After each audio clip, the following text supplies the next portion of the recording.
Les gyrophares rouges et bleus éclatent dans le rétroviseur de Claire Dubois comme une déflagration silencieuse dans la nuit. Sur une route de campagne déserte, à la lisière de Rustin, une petite ville nichée dans le sud de la France, son SUV noir ralentit avec une précision mécanique, glissant jusqu'à un arrêt complet sur le bas-côté. Claire, une femme noire au port altier, ne cille pas. Pas un frémissement, pas un regard vers son téléphone. Ses mains, posées calmement sur le volant, semblent sculptées dans le marbre, tandis que son regard, acéré, fixe l'horizon sombre. À l'arrière, son fils Léon, 12 ans, murmure d'une voix tremblante : « Maman, on a fait quelque chose de mal. » Claire ne répond pas immédiatement. Elle attend, immobile, comme un prédateur guettant sa proie. Dehors, la nuit est lourde, presque suffocante, le silence seulement brisé par le chant lointain des grillons et le murmure du vent dans les champs de lavande. Puis viennent les pas. Lents, lourds, délibérés. Des bottes crisent sur le gravier, chaque foulée résonnant comme un avertissement. Une lampe torche tranche l'obscurité, son faisceau balayant l'intérieur de l'habitacle avant qu'un coup sec, autoritaire, retentisse contre la vitre du conducteur. Permise et carte grise, aboie une voix masculine, teintée d'une assurance qui frôle l'arrogance. Claire lève les yeux, rencontre ceux de l'officier Pierre Marchand, un homme blanc d'une trentaine d'années, mâchoire crispée comme s'il mâchait sa propre suspicion. Sa main droite s'attarde près de son holster, un geste qui pourrait sembler anodin pour un novice, mais que Claire, avec ses 15 ans d'expérience au FBI, décrypte comme une menace implicite. « Puis-je savoir pourquoi vous m'arrêtez » demande-t-elle, sa voix claire, posée, avec cet accent parisien raffiné qui contraste avec l'atmosphère rustique de Rustin. « Feu arrière cassé » répond Marchand, mais ses yeux ne s'attardent pas sur l'arrière du véhicule. Il glisse sur la peau de Claire, ses cheveux soigneusement tressés, sa posture droite, presque militaire, comme s'il cherchait quelque chose à reprocher, quelque chose à saisir au-delà de l'excuse officielle. Claire tend son permis de conduire avec une lenteur calculée, ses gestes fluides mais jamais brusques. Elle a appris à Léon, dès son plus jeune âge, les règles de ces moments tendus, ne pas parler sauf si on t'adresse la parole, ne pas bouger sauf si on te l'ordonne. Mais aucune leçon ne peut préparer un enfant de 12 ans à voir sa mère, sa figure d'autorité, traitée comme une suspecte sur une route isolée, dans une ville où il n'habite que depuis 3 semaines. Le faisceau de la lampe de Marchand balaie l'intérieur du SUV, s'attardant trop longtemps sur les yeux nerveux de Léon, qui serre les poings sur la banquette arrière. « Vous êtes d'ici » demande l'officier, son ton teinté d'une curiosité malsaine. « Nous venons d'arriver » répond Claire, son calme inébranlable. Marchand fronce les sourcils, comme si cette réponse, pourtant simple, le contrariait. « Belle voiture pour une nouvelle venue. Vous faites quoi dans la vie » Claire ne répond pas. Elle n'est pas tenue de le faire, et elle le sait. Ce silence, cette absence de justification, fait tiquer Marchand. Ses lèvres se pincent, et un éclat de frustration passe dans ses yeux. « Ouvrez le coffre » ordonne-t-il soudain, sa voix plus dure. « Non » rétorque Claire, son ton plat mais inflexible. « Vous n'avez pas de motif valable. » Marchand la fixe, incrédule, comme si les mots qu'elle vient de prononcer étaient une offense personnelle. Une femme noire, seule la nuit, osant lui dire non. Il recule d'un pas, porte la main à sa radio, son geste rapide mais contrôlé. Unité 12, demande renfort. Conductrice non coopérative, dit-il, sa voix basse mais chargée d'une menace à peine voilée. Léon, à l'arrière, agrippe le bord de son siège, ses ongles s'enfonçant dans le cuir. Claire, elle, expire lentement, son souffle aussi régulier qu'un métronome. Elle n'a pas peur. Elle calcule. Elle observe. Elle enregistre. Car cet officier ignore qui elle est. Il ignore que chaque mot qu'il prononce, chaque regard qu'il pose, chaque geste qu'il fait est consigné, archivé en temps réel par le système sophistiqué intégré à son véhicule. Ce n'est pas un simple contrôle routier. C'est une pièce à conviction. Claire n'est pas une conductrice ordinaire. 15 ans au sein du FBI, a enquêté sur des abus de pouvoir, a démantelé des réseaux de corruption, l'ont rendue experte dans l'art de transformer une confrontation en preuve. Dans quelques minutes, quand les renforts arriveront et que quelqu'un vérifiera son identité dans la base de données, Marchand comprendra qu'il a commis une erreur. Mais pour l'instant, elle reste silencieuse, son regard perçant comme une lame, enregistrant chaque détail, la tension dans les épaules de Marchand, la façon dont sa main gauche tapote nerveusement sa ceinture, la légère hésitation dans sa voix lorsqu'il parle à sa radio. À Rustignes, les rumeurs circulent que comme le Mistral. Sophie, la voisine de Claire, une femme d'une quarantaine d'années au sourire chaleureux mais aux questions parfois indiscrètes, a déjà commencé à spéculer. « Tu viens de Paris, non ? Tu travailles dans quoi, au juste ?»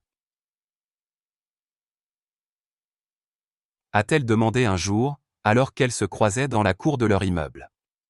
Claire avait esquivé avec un sourire poli, comme toujours, laissant Sophie avec plus de questions que de réponses.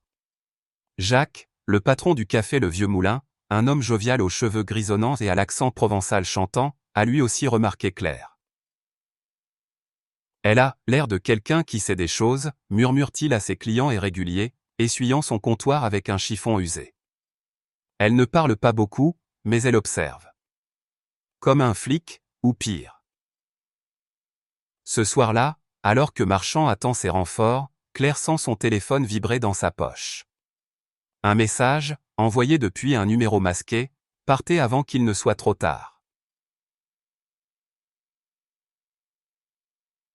Son pouls reste stable. Elle range le message dans un coin de son esprit, un indice de plus à analyser. Les renforts n'arrivent pas. Marchand, visiblement agacé, la fixe une dernière fois, ses yeux cherchant une faille, un signe de faiblesse. Il n'en trouve aucun. « Rentrez chez vous », grogne-t-il enfin, sans verbalisation, sans explication. Claire redémarre, le moteur ronronnant doucement dans la nuit. Dans son rétroviseur, elle voit Marchand, immobile sous la lueur des gyrophares, la suivant du regard comme s'il essayait de graver son visage dans sa mémoire. Elle sait qu'il ne s'arrêtera pas là. Et elle non plus. De retour chez elle, dans leur petit appartement aux murs blanchis à la chaux, Claire s'assied à la table de la cuisine, un thé à la menthe fumant entre ses mains. Léon, encore secoué, s'installe en face d'elle. « Pourquoi il t'a arrêté, maman ?» demande-t-il, ses yeux bruns pleins d'inquiétude. Claire pose sa tasse, son regard adouci mais ferme. « Parfois, les gens cherchent des problèmes là où il n'y en a pas, dit-elle. Mais on ne leur donne pas ce qu'ils veulent. On reste calme. On reste nous-mêmes. » Léon hoche la tête, mais son front reste plissé. Il sent que quelque chose de plus grand se trame, quelque chose que sa mère ne lui dit pas encore. Claire se lève, vérifie les verrous de la porte, un rituel qu'elle répète chaque soir depuis leur arrivée à Rustignes. Elle sait que ce n'est que le début. Les gyrophares, les questions, les regards scrutateurs ne sont que les premières notes d'une partition qu'elle connaît par cœur. Mais ce que Marchand et ses collègues ignorent, c'est qu'ils ne jouent pas contre une femme ordinaire. Ils jouent contre une agente du FBI, une femme qui a passé sa carrière à débusquer des hommes comme eux, des hommes qui pensent que leur insigne leur donne un pouvoir absolu. Et Claire Dubois n'est pas du genre à perdre. La lumière pâle de l'aube glisse sur les volets en bois de l'appartement de Claire Dubois, dans une ruelle calme de Rustignes. Le chant des cigales, omniprésent dans ce coin du sud de la France, commence à s'éveiller, mais Claire est déjà debout, une tasse de café noir à la main, scrutant l'écran de son ordinateur portable sécurisé. Elle a changé ses habitudes depuis l'incident avec l'officier Pierre Marchand, il y a 3 jours. Plus question de suivre les mêmes trajets, de respecter les mêmes horaires. Ce matin, elle dépose Léon à l'école bien avant l'ouverture des grilles, empruntant des routes secondaires qui serpentent à travers les champs de tournesol et les oliveraies. Elle passe devant une école primaire bruyante, puis un chantier où des ouvriers en gilets fluorescents s'affairent autour d'une grue. Chaque détour est calculé, chaque virage une tentative de brouiller les pistes. Mais Claire sait que les ombres la suivent en toujours. Dans son SUV noir, un système GPS intégré, conçu pour les opérations du FBI, enregistre automatiquement les plaques d'immatriculation des véhicules qui s'approchent à moins de 50 mètres. Depuis son arrivée à Rustignes, les mêmes numéros reviennent, encore et encore. Celui de Marchand, bien sûr, mais aussi celui d'un autre officier, Antoine Lefebvre, et 2 autres voitures de patrouille qui n'ont rien à faire dans son quartier. Il la traque, hein. Pas de doute là-dessus. Claire n'est pas surprise. 15 ans au FBI lui ont appris à reconnaître les schémas, les comportements, les silences qui précèdent l'escalade. Mais ce qu'ils ignorent, c'est qu'elle était plus qu'une proie. Elle est une chasseresse. Ce soir-là, alors qu'elle récupère Léon à la bibliothèque municipale, un bâtiment aux murs de pierre ocre et où les étagères croulent sous les vieux volumes poussiéreux, une nouvelle voiture de police apparaît dans son rétroviseur. Cette fois, c'est Lefebvre, un homme plus jeune que Marchand, au regard fuyant mais à la voix tranchante. Il l'arrête sous prétexte d'une odeur suspecte émanant de son véhicule, une accusation si vague qu'elle en serait presque risible si elle n'était pas si dangereuse. « Descendez, madame », ordonne-t-il, sa lampe torche braquée sur le visage de Claire, aveuglante. Léon, à côté d'elle, serre les poings, ses yeux bruns brillants d'une peur qu'il tente de cacher. Claire reste impassible. Sans motif valable, je ne descends pas. Répond-elle, sa voix aussi calme qu'un lac gelé. Lefebvre insiste, mais son assurance vacille face à son refus inébranlable. Il finit par reculer, marmonnant quelque chose sur un avertissement verbal, sans rédiger de contravention. Léon, silencieux, fixe sa mère alors qu'il redémarre. « Pourquoi ils te font ça, maman ?» demande-t-il, sa voix tremblante mais teintée de colère. Claire pose une main sur son épaule, un geste à la fois tendre et ferme. « Parce qu'ils pensent qu'ils peuvent, dit-elle. Mais ils se trompaient, gars. Elle ne lui dit pas tout. Pas encore. Elle ne lui parle pas des nuits blanches passées à analyser les enregistrements, des alertes de son système GPS, des messages anonymes qui continuent d'arriver sur son téléphone sécurisé. Le dernier, reçu la veille, était plus direct. Vous n'appartenez pas à Rustine. Partez. Elle n'a pas répondu. Elle n'a pas besoin de le faire. Chaque message, chaque arrêt, chaque regard hostile est une pièce de plus dans le puzzle qu'elle assemble patiemment. À Rustine, les murmures vont bon train. Sophie, la voisine de Claire, une femme d'une quarantaine d'années aux joues roses et à l'énergie débordante, ne peut s'empêcher de poser des questions. Un après-midi, alors qu'elles se croisent dans la cour de leur immeuble, Sophie tente une nouvelle approche. « Claire, tu travaillais dans quoi, au juste ? Tu es si discrète, dit-elle avec un sourire maladroit, tenant un panier de légumes frais du marché. Claire esquive, comme toujours, avec une politesse désarmante. Oh, un peu de ceci, un peu de cela. Rien d'excitant. Répond-elle, son sourire aussi lisse qu'une vitre. Mais Sophie n'est pas dupe. Elle a revu les voitures de police rôder près de l'immeuble, entendu les ragots au marché. Jacques, le patron du café Le Vieux Moulin, alimente les spéculations. Cette femme, elle a quelque chose de spécial, confie-t-il à ses clients, réguliers, essuyant son comptoir avec un chiffon usé. Elle ne parle pas beaucoup, mais elle observe tout. Comme un flic. Ou une espionne. Ces mots, prononcés avec l'accent chantant de la Provence, attirent l'attention d'Élise, une journaliste du journal régional, La Voix du Sud. Élise, une femme dans la trentaine au regard perçant et à l'énergie tenace, flaire une histoire. Elle a entendu parler des arrêts fréquents de conducteurs noirs à Rustine, des contraventions pour des infractions douteuses comme un changement de voie inapproprié ou un comportement suspect. Intriguée par les récits de Jacques, elle commence à observer Claire de loin, notant la tension dans l'air chaque fois qu'une voiture de police passe près de son immeuble. Un soir, Claire surprend Élise en train de fouiller dans les archives publiques à la mairie, un classeur ouvert devant elle. « Vous cherchez quelque chose ?» demande Claire, son ton neutre mais chargé d'une intensité qui fait frissonner Élise. La journaliste rougit, mais soutient son regard. « La vérité, » répond-elle. « Et vous ?» Claire esquisse un sourire énigmatique et s'éloigne, laissant Élise avec un mélange de frustration et de fascination. Ce même soir, alors que Claire conduit Léon à un cours de musique, Marchand réapparaît. À un feu rouge, sa voiture de patrouille s'approche dangereusement de l'arrière du SUV de Claire. Un choc léger, presque imperceptible, fait trembler le véhicule. Marchand descend, un rictus aux lèvres. Vous avez freiné trop brusquement, accuse-t-il, sa voix dégoulinante de fausse autorité. Descendez, on va vérifier les dégâts. Claire ne bouge pas. Vous venez de percuter mon véhicule, répond-elle, son ton aussi tranchant qu'une lame. Tout est enregistré. Marchand pâlit légèrement, mais il insiste, son regard cherchant à la déstabiliser. Vous jouez les malignes, hein? You wa suyite sa kose. Dit-il, s'approchant de la vitre. Claire ne s'y l'est pas. Je joue selon les règles. Rétorque-t-elle. Et vous? Il recule, visiblement déstabilisé, et la laisse partir sans autre commentaire.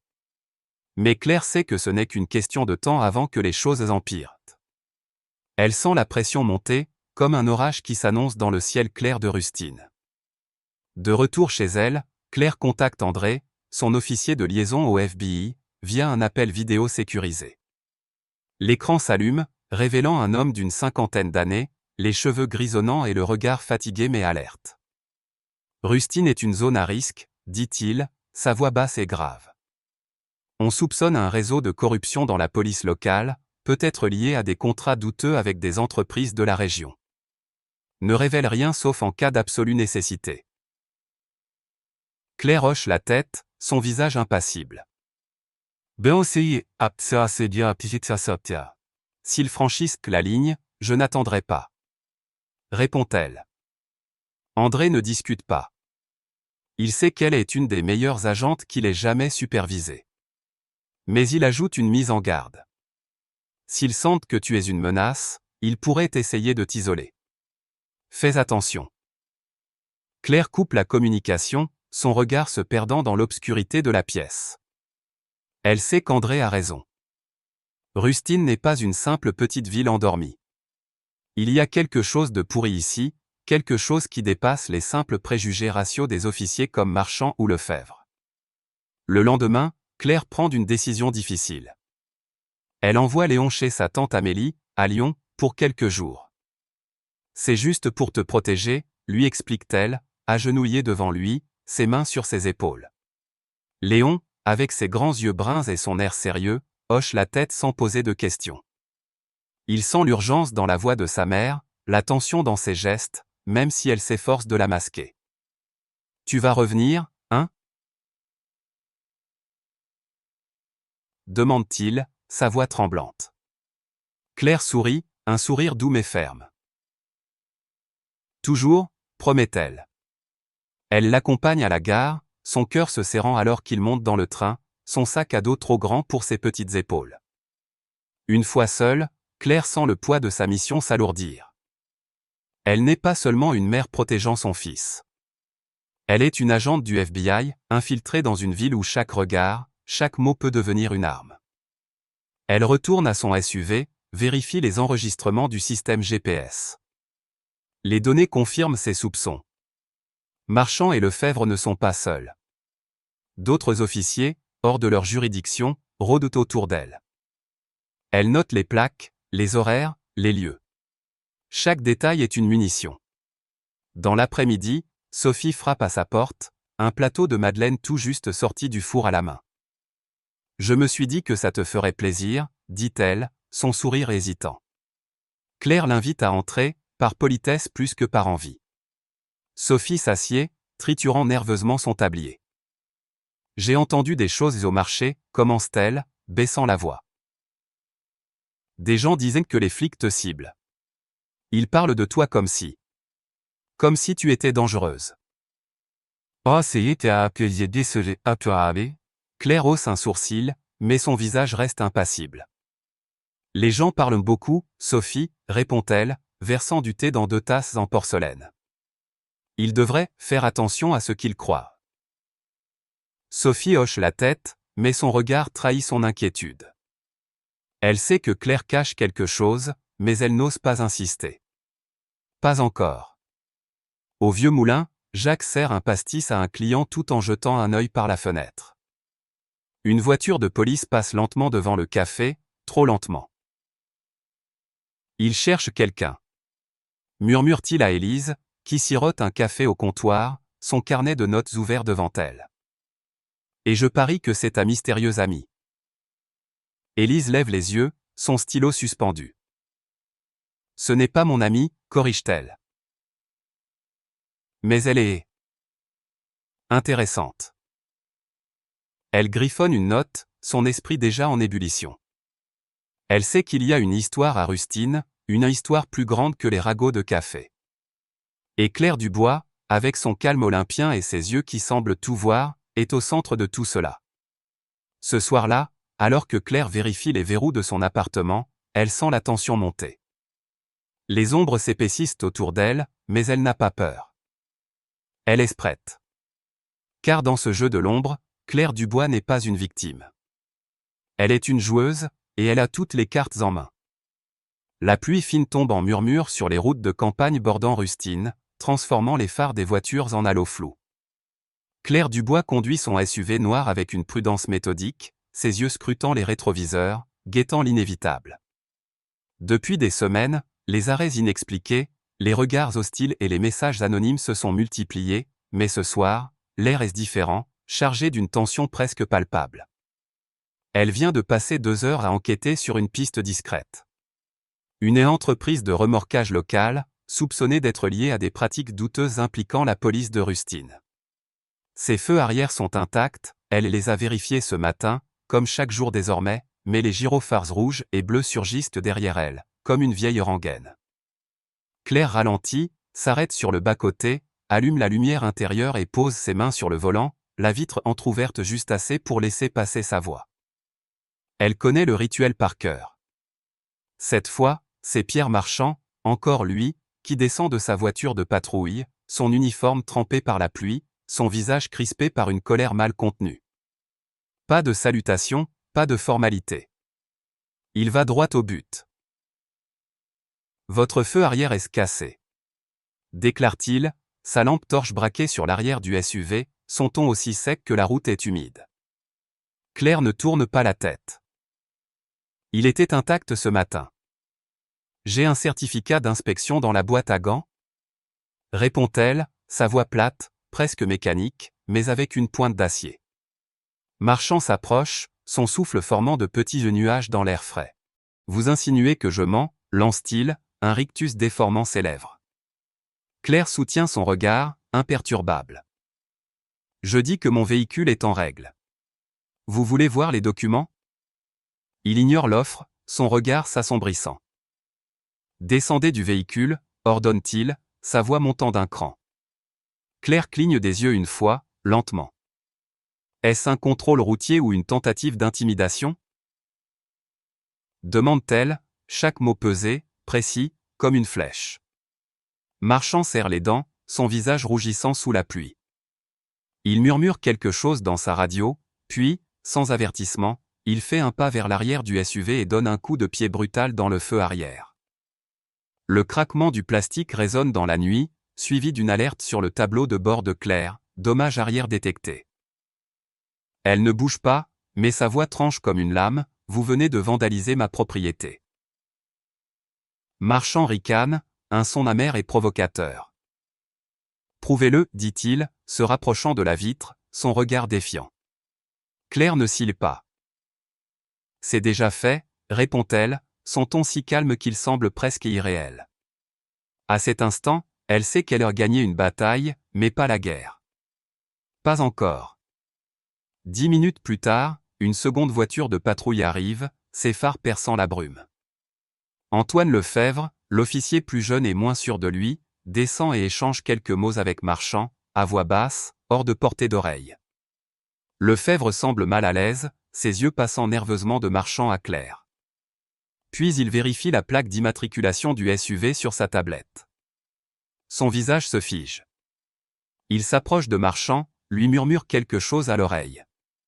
Marchand se raidit, arrache la tablette des mains de Lefebvre et lit l'écran. Le silence qui suit est assourdissant, seulement troublé par le tambourinement de la pluie sur le capot.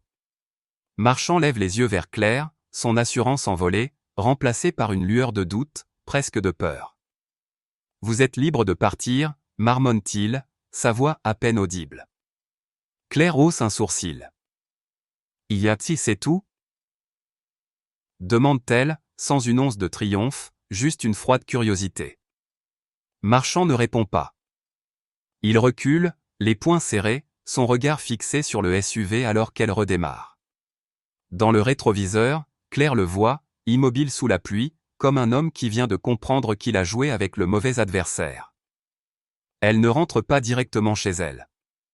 Elle s'arrête dans un parking discret derrière une quincaillerie à 2 villages de Rustan, sort son téléphone sécurisé et télécharge les enregistrements, vidéos, audio, données GPS, vers 2 destinations, le serveur de terrain du FBI et son avocat à Paris. Chaque seconde de cette confrontation, chaque mot de Marchand, chaque craquement du plastique est consigné, horodaté, inattaquable. Elle n'avait pas prévu de révéler son identité si tôt, mais Marchand a franchi une ligne. Et Claire Dubois ne pardonne pas facilement. À Rustine, les murmures s'intensifient. Sophie, la voisine de Claire, a entendu des bribes de conversation au café Le Vieux Moulin, où Jacques, le patron, sert des espressos tout en écoutant les ragots.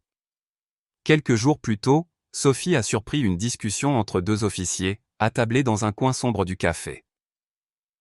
Cette femme, Dubois, elle pose trop de questions, a dit l'un d'eux, un homme trapu que Sophie a reconnu comme un collègue de Marchand. Il faut lui donner une leçon. Effrayée, Sophie a partagé cette information avec Élise, la journaliste de La Voix du Sud, qui a flairé une histoire explosive. Élise, avec son instinct aiguisé et son carnet toujours à portée de main, a déjà commencé à fouiller dans les registres de la mairie, cherchant des traces d'irrégularité dans les contraventions émises par la police de Rustine. Elle a découvert un schéma troublant, les conducteurs noirs, comme Claire, sont arrêtés 5 fois plus souvent que les autres, souvent pour des infractions vagues comme un comportement suspect ou un feu mal aligné. Quand Sophie lui parle de la conversation au café, Élise décide d'agir. Elle approche Claire, un soir, alors que cette dernière sort de son immeuble, un panier de linge à la main. Madame Dubois, je sais que quelque chose ne va pas ici, dit Élise, son regard franc mais prudent. Je peux aider à faire éclater la vérité. Claire la dévisage, son visage impassible. La vérité a besoin de temps, pas de bruit, répond-elle, avant de s'éloigner. Élise, frustrée mais déterminée, décide de publier un article, basé sur des informations anonymes qu'elle a reçues, des extraits de vidéos et d'enregistrements audio, envoyés par une source qu'elle devine être Claire. L'article, titré en Rustine, une police sous surveillance, fait l'effet d'une bombe dans la petite ville. Le lendemain, Claire envoie ses preuves complètes au ministère de la Justice français, accompagnée d'une plainte officielle pour violation des droits civils. Elle révèle son identité, Claire Dubois, agente spéciale du FBI, en mission d'infiltration pour enquêter sur des soupçons de corruption dans la police locale. Les enregistrements, les données GPS, les horodatages, tout est là, accablant. Marchand, Lefebvre et 2 autres officiers sont suspendus dans l'heure. Le chef de la police de Rustin, un homme grisonnant nommé Gérard Beckett, tente de limiter les dégâts, invoquant un malentendu et des erreurs isolées. Mais les preuves de Claire sont irréfutables. Dans un email laconique envoyé à Beckett, elle joint un lien Dropbox contenant l'intégralité de l'enregistrement de l'incident avec Marchand, les multiples angles de caméra, le son du plastique qui se brise, la voix de Marchand, arrogante puis hésitante. Le fichier se termine par un document intitulé « Intention de poursuite pour violation des droits civils, police de Rustine ». 4 jours plus tard, Beckett démissionne, son bureau vidé avant l'aube. Les audits fédéraux, déclenchés par la plainte de Claire, révèlent une réalité accablante. Sur les 18 derniers mois, les conducteurs noirs à Rustine ont été arrêtés 10 fois plus souvent pour des infractions non vérifiables, comme des changements de voie inappropriés ou des odeurs suspectes. La ville, autrefois si fière de son calme provincial, est secouée. Les habitants commencent à poser des questions, à regarder les voitures de patrouille avec méfiance. Les lettres anonymes dans la boîte aux lettres de Claire changent de ton. Fini les menaces.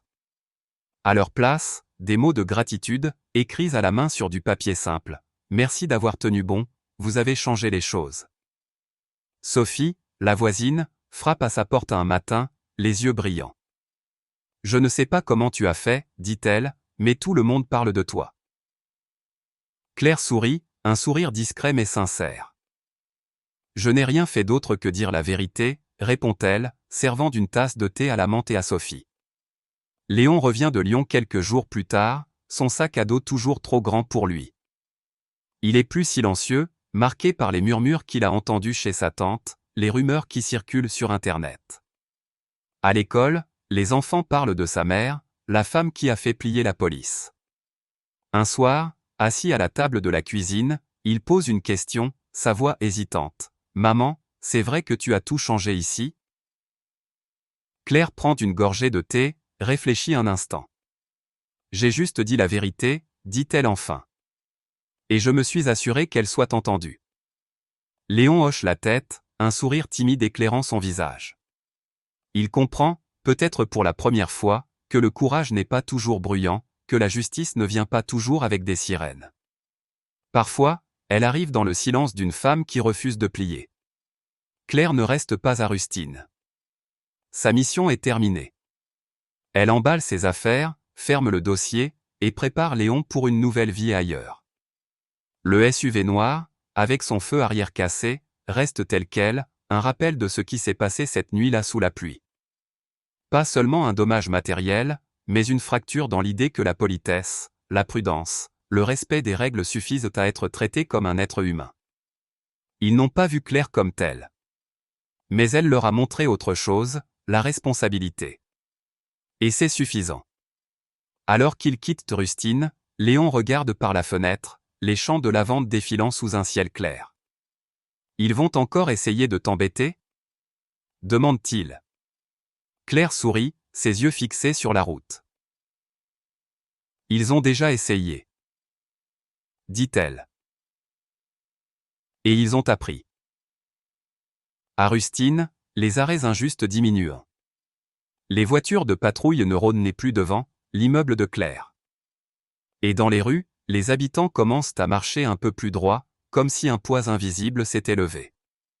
Claire Dubois, l'agente dans l'ombre, a laissé une marque indélébile, non pas avec des cris ou des éclats, mais avec la force silencieuse de la vérité.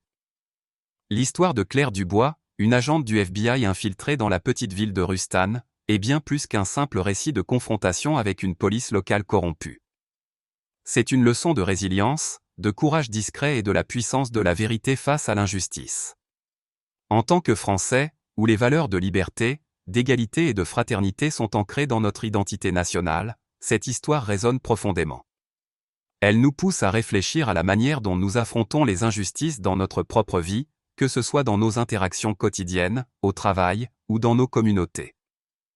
Voici mes réflexions sur ce que l'histoire de Claire nous enseigne et comment nous pouvons appliquer ces leçons dans notre quotidien, tout en restant fidèles à une sensibilité culturelle française qui valorise la dignité, la réflexion et l'action mesurée.